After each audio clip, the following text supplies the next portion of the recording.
Welcome to Projection Possibilities, the fourth chapter in Exhibit Lighting Group's webinar series, Best Practices in Theatrical Lighting and Production. Our goal in producing this series is not only to provide you with helpful tips and information for use in the planning or designing of your next project, but also to give you some insight into the latest trends and technologies. Over the past 3 chapters, we've provided you with some basic information. Now, it's time that we venture a little deeper into the world of complex solutions, new technology, and special effects that can play a pivotal role in achieving the wow factor that draws the attention of your audience. Over the next few minutes, we are going to take you through the steps required to create an effective projection solution for your exhibit, corporate meeting, or special event. The first step in creating a projection effect is the evaluation or design of the area in which your projection is going to take place.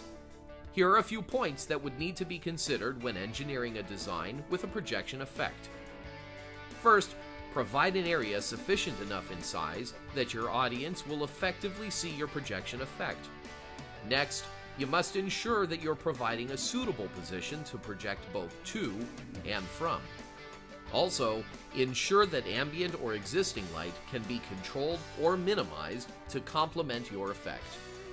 Once these criteria are met, the creative possibilities become endless. Unlike a standard television, plasma, or LCD screen, projection effects are not limited to any specific size or shape. Determining the size and scope of your projection effect at the beginning of your design phase is extremely important to the development of other components required to make your effects a success. The next phase of planning in any projection effect is the media content creation. Media content is the material, be it graphic, text, or artistic, that is presented to your audience through the technology of the projector. The specific qualities designed into your media content presentation, along with your physical booth design, is what will dictate which of the many projection technology hardware solutions will be suitable for your project. Media content creation is performed with a relatively complex combination of computer software and hardware, and is most commonly used and is known for its use in the motion picture and television industries. The system is capable of digitally recording video or motion picture footage, importing graphic files and animation, and creating character generation or text. It then compiles them on a digital hard drive.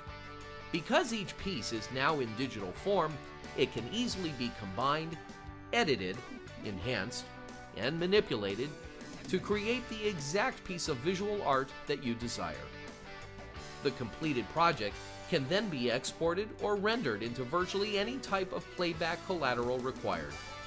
This would generally be a computer media file such as an MPEG, QuickTime, or Windows media file, perhaps a DVD, standard or Blu-ray, or even the age-old videotape. Media content can be created in a wide variety of resolutions and configurations, depending on the application. Once again, because the file is in digital format, it can be manipulated in a variety of ways, offering you, the event designer, a host of creative possibilities. Abnormal sizes, shapes, resolutions, and applications are just a few of the many different creative ways designers are utilizing digital media to reach their target audiences. One of the most popular delivery formats for creative digital media is the use of LED technology. These different tools are so advanced, with new technology being developed so quickly, that we will be devoting an entire webinar chapter to these amazing products in the near future. Once physical and media parameters have been set for your effect, the next step is the design and engineering of the projection delivery system. Digital media projectors come in an extremely wide variety of shapes, sizes, formats, and power settings. The standard method of judging a projector is on its overall light output or brightness capability. The light outputs of projectors are currently measured in ANSI lumens. ANSI stands for the American National Standards Institute, and the lumen is a measurement of light based on a complex array of measurement criteria. Basically, the more lumens a projector can provide, the greater the brightness of the projection. The number of lumens a projector puts out is a critical detail in the overall design. If your space is going to have a fair amount of ambient light, a large amount of lumens are going to be required to ensure a bright and sharp projected image that will be seen by your audience. Currently, digital media projectors are available with lumen outputs as low as 800 lumens to as high as 30,000 lumens, with even higher levels still in development. Another item to consider is the greater the lumen output of the projector, the larger the projector will be in size and weight. Most projectors can be utilized in both the upright and upside down positions. This comes in handy when mounting a projector from an overhead truss system. Most projectors can be outfitted with a variety of different lenses. This gives the unit greater flexibility in the distance that is needed between the projector and the screen surface. Most projectors also carry on board the ability to process different types of signal inputs. These inputs range from simple composite lines like a television or home entertainment system to complex high-definition inputs like HDMI and fiber optics. The last component in the solution is the surface or screen that you're going to be projecting on. Screens and projection surfaces are more than just plain white sheets. Rather, they contain special compounds and properties that lend an element of reflectivity or focusability, enhancing both the brightness and color stability of your projected image. Fortunately, there are many different types of screen surfaces available, creating a host of different creative design possibilities for your project.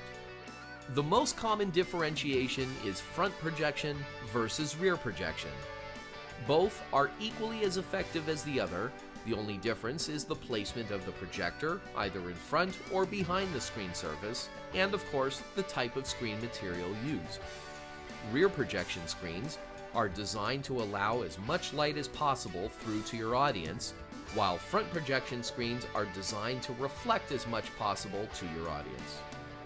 Screens can be provided as prefabricated systems in specific sizes or as custom screen systems designed to fit your particular creative stage, booth design, or event application. Screens are made up of a variety of materials. Most are created of a synthetic fabric similar to plastic, and others can be manufactured out of stretchable fabric very similar to spandex.